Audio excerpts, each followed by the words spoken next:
Hello students.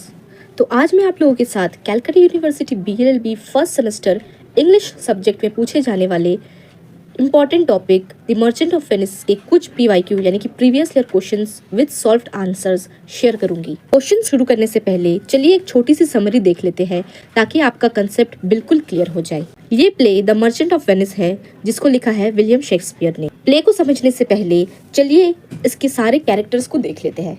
सबसे पहला आता है एंटोनियो। एंटोनियो वेनिस का एक अमीर व्यापारी मर्चेंट है।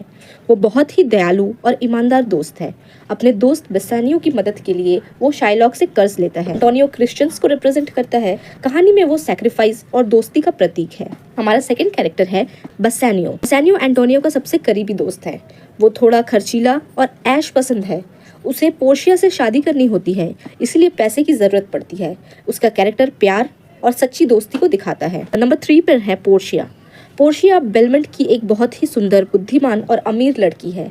उसके पिता ने शादी के लिए एक शर्त रखी थी, 3 संदूक, गोल्ड, सिल्वर और लीड में से सही चुनना होगा।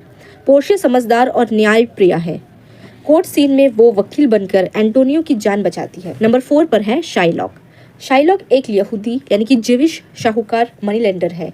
वो क्रिश्चियन से नफरत करता है क्योंकि लोग उसका मजाक उड़ाते हैं। एंटोनियो से बदला लेने के लिए वो 1 पाउंड फ्लैश की शर्त रखता है। उसके कैरेक्टर लालच और बदले की भावना को दिखाता है, लेकिन कहीं न कहीं उसकी पीड़ा भी सामने आती है। Our next character is Jessica. Jessica Shylock की बेटी है। वो अपने पापा के घर से भागकर लॉरेंजो से शादी करती है। जेसिका प्यार और आज़ादी का प्रतीक है। Next is Duke of Venice.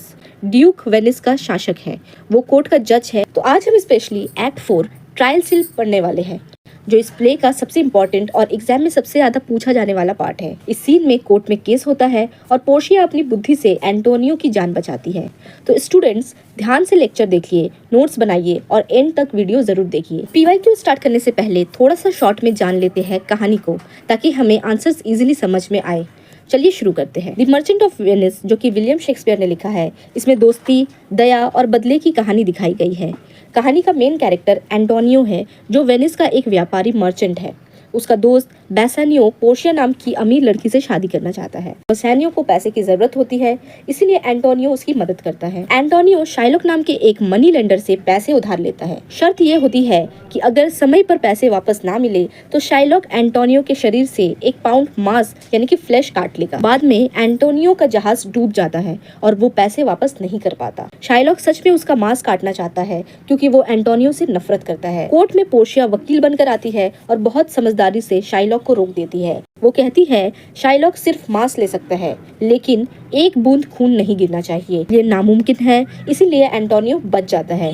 अंत में दोस्ती और दया की जीत होती है। तो गाइज अब देख लेते हैं प्रीवियस ईयर क्वेश्चन और उसके सारे आंसर्स। पहला क्वेश्चन है, comment on Shylock's character, is he a villain. इसका मतलब है क्या शाइलॉक एक विलन है। शाइलॉक जो कि मनी लेंडर है जिसने एंटोनियो को पैसा दिया था। तो इसका आंसर में होगा कि शाइलॉक का character the merchant of Venice में बहुत ही ज्यादा कॉम्प्लेक्स है। उसे सिर्फ विलन कहना सही नहीं होगा।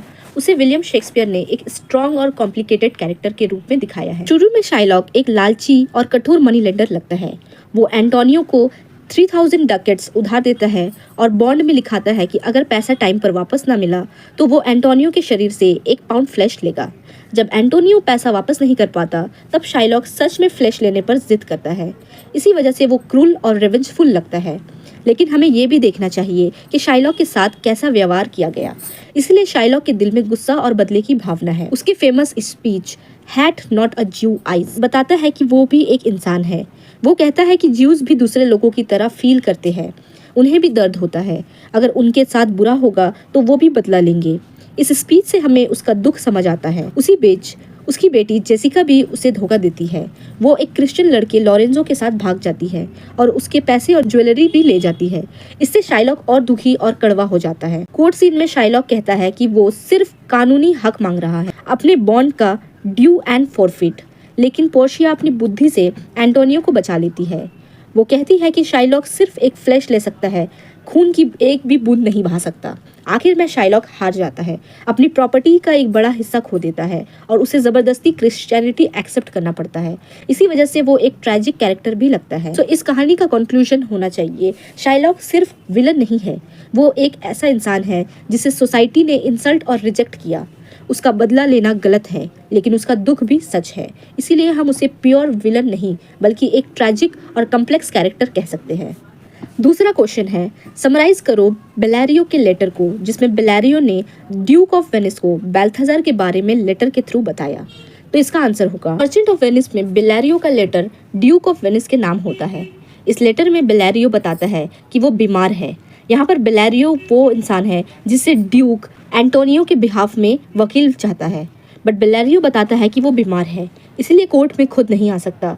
वो अपनी अनुपस्थिति के लिए माफ़ी मांगता है। बेलारियो एक जवान वकील बाल्थाजार को भेजता है, जो असल में पोर्शिया भेस बदलकर आती है ताकि वो केस संभाले। बेलारियो बाल्थाजार की बहुत तारीफ करता है। वो कहता है कि उम्र में छोटा होने के बावजूद बाल्थाजार बहुत बुद्धिमान है और कानून की अच्छी समझ रखता है। बेलारियो ड्यूक को भरोसा दिलाता है कि बाल्थाजार ने एंटोनियो और शाइलॉक के बीच का केस ध्यान से पढ़ा है और सही फैसला देने में पूरी तरह सक्षम है। वो ड्यूक से निवेदन करता है कि बाल्थाजार पर उतना ही विश्वास करे जितना वो खुद बेलारियो पर करता है। ये लेटर बहुत महत्वपूर्ण है क्योंकि इसी के कारण पोर्शिया को कोर्ट में बोलने की अधिकार मिलता है और वो एंटोनियो की जान बचाती है। ये कहानी का एक महत्वपूर्ण मोड़ टर्निंग पॉइंट है। अब तीसरे क्वेश्चन के लाइंस लिए गए हैं एक्ट से।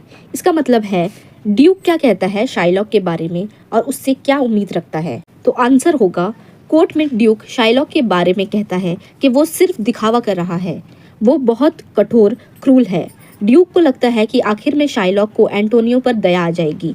ड्यूक को उम्मीद है कि शाइलॉक एंटोनियो से 1 पाउंड मांस लेने की जगह उसे माफ कर देगा और उस पर रहम करेगा। वो ये भी मानता है कि शाइलॉक क्रिश्चियन धर्म के दया और प्रेम जैसे मूल्यों को समझेगा। शाइलॉक बाहर से सख्त और निर्दयी दिखता है।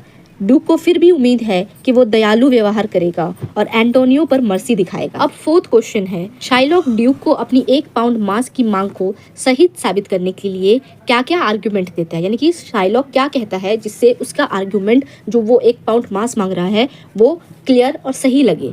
तो इसका आंसर होगा, शाइलॉक ड्यूक से कहता है कि उसने कोई भी गलत काम नहीं किया। एंटोनियो ने उससे पैसे उधार लिए और एक बॉन्ड पर साइन किया। बॉन्ड के मुताबिक अगर एंटोनियो पैसे वापस नहीं करेगा तो शाइलॉक उसके शरीर से 1 पाउंड मांस ले सकता है। शाइलॉक कहता है कि क्रिश्चियंस भी अपने गुलामों को खरीदते हैं और उनके साथ बुरा व्यवहार करते हैं। वो उन्हें अपनी संपत्ति यानी कि प्रॉपर्टी मानते हैं और उनका इस्तेमाल अपनी मर्जी से करते हैं। इसलिए शाइलॉक अब कहता है कि एंटोनियो उसकी प्रॉपर्टी है। क्योंकि उसने कर्ज वापस नहीं किया, इसलिए शाइलॉक मानता है कि उसे कानूनी अधिकार है कि वो एंटोनियो के साथ अपनी मन मर्जी मुताबिक व्यवहार करे, यानी अपनी मन मर्जी के मुताबिक बिहेव करे। वो ये भी कहता है कि वो क्रिश्चियन से ये नहीं कहता कि अपनी बेटियों की शादी गुलामों से कराए या उनके साथ दया से पेश आए, इसलिए क्रिश्चियंस को भी उसके मामले में दखल नहीं देना चाहिए।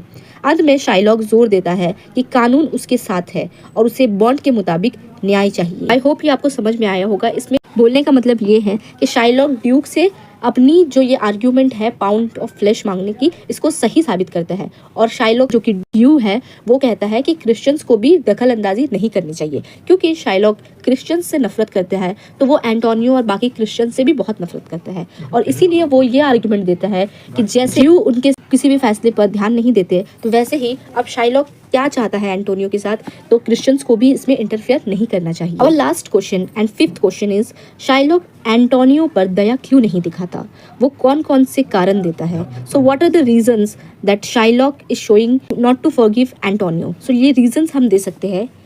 आंसर में आप लिखेंगे, ये line the merchant of Venice से ली गई है जो विलियम शेक्सपियर ने लिखी थी।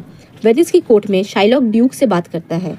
बहुत विनती करने के बाद भी वो एंटोनियो को माफ़ करने से इनकार कर देता है। शाइलॉक कहता है कि उसने एक कसम यानी कि ओथ खाई है और वो अपनी कसम नहीं तोड़ सकता, इसीलिए वो दया नहीं दिखाना चाहता, यानी कि किसी भी तरीके की शाइलॉक से दया की उम्मीद ना रखी जाए। वो ये भी कहता है कि कभी कभी लोग बिना किसी खास वजह के भी कुछ चीज़ों से नफरत करते हैं, जैसे कि किसी को बिल्ली पसंद नहीं होते या किसी को संगीत की आवाज़ अच्छी नहीं लगती। बिल्कुल उसी तरह शाइलॉक कहता है कि वो एंटोनियो से भी बहुत ज़्यादा नफरत करता है और इसकी कोई खास वजह उसे नहीं मालूम।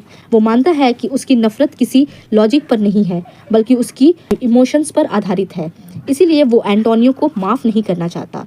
सो आपको यहाँ से समझ आना चाहिए कि ये जो शाइलॉक है उसे एक्चुअली क्रिश्चियंस से नफरत है और यही वजह है कि वो एंटोनियो को माफ़ करने के लिए बिल्कुल भी तैयार नहीं है। सो गाइस, यहाँ पर हमारे सारे क्वेश्चंस कंप्लीट हुए। एट लास्ट जब तक शाइलॉक राजी नहीं होता एंटोनियो को माफ़ करने के लिए, तो ड्यूक को समझ नहीं आता कि वो कैसे बचाए एंटोनियो को। सो एंटोनियो को बचाने के लिए वो बेलारियो यानी एक अच्छे वकील से कांटेक्ट करता है और उसे बुलाता है, but Bellario end of the moment नहीं आ पाता, तो वो अपने एक रिप्रेजेंटर को भेजता है और वो पोर्शिया बनकर आती है। पोर्शिया समहाउ मैनेज करके आ जाती है एज अ वकील और यहाँ पर आके वो प्योरली बचाने की कोशिश करती है एंटोनियो को। अब यहाँ पर पोर्शिया क्यों बचा रही है एंटोनियो को? क्योंकि एंटोनियो की वजह से ही उसे बेसानियो मिल पाया है, क्योंकि बेसानियो एंटोनियो का बेस्ट फ्रेंड है, इसीलिए पोर्शिया उसे एंटोनियो को बचाना चाहती है हर हाल में। सो एट लास्ट जब ये लोग देखते हैं कि शाइलॉक बहुत ज़िद्दी हो गया, बहुत स्टबर्न है, वो नहीं मान सकता किसी भी हाल में, उसे पाउंड ऑफ फ्लेश चाहिए ही, तो आखिर बहुत समझाने के बाद पोर्शिया ये डिसीजन लेती है और शाइलॉक से कहती है कि तुम्हें फ्लेश चाहिए तो तुम ले सकते हो, बट तुम एक भी बूंद खून नहीं बहा सकते। इस बात पर शाइलॉक बहुत ज़्यादा आर्ग्यूमेंट करता है, बिना खून बहाए कैसे हो सकता है? तो इस बात पर पोर्शिया कहती है कि तुम्हारे वो जो बॉन्ड में सिर्फ ये लिखा हुआ है कि तुम 1 पाउंड मांस लोगे यानी फ्लेश लोगे, बट वहाँ तुमने ये मेंशन नहीं किया कि उसमें से खून बहेगा, कितना खून निकलेगा, तो हम खून नहीं बहा सकते। यही कंडीशन रखी जाती है और यही कंडीशन सब कोर्ट एक्सेप्ट करती है। और देन अब शाइलॉक हार जाता है और फाइनली शाइलॉक अपनी प्रॉपर्टी हारता है। शाइलॉक को एज अ कंपनसेशन कोर्ट का टाइम वेस्ट करने के लिए और एंटोनियो को हैरेस करने की सज़ा में डैमेजेस भरना पड़ता है, जो कि कंपनसेशन के रूप में उसकी प्रॉपर्टी होती है। और साथ ही शाइलॉक जो कि एक ज्यू है, उसे क्रिश्चियनिटी को भी अपनाना पड़ता है। सो एट लास्ट हम ये देख पाते हैं कि शाइलॉक की नफरत की वजह क्रिश्चियंस है एंड एट लास्ट उसे क्रिश्चियनिटी को एक्सेप्ट करना पड़ता है। शाइलॉक यहाँ पर विलन भी है, बट उसके साथ जो बुरा व्यवहार, बुरा बिहेवियर किया गया, उसको भी नज़रअंदाज नहीं किया जा सकता। सो आई होप गाइज आपको ये समझ में आई होगी। आगे कौन सी वीडियोस चाहिए आप कमेंट में ज़रूर बताइए। मिलती हूँ आपसे नेक्स्ट वीडियो में। Till then take care, good bye.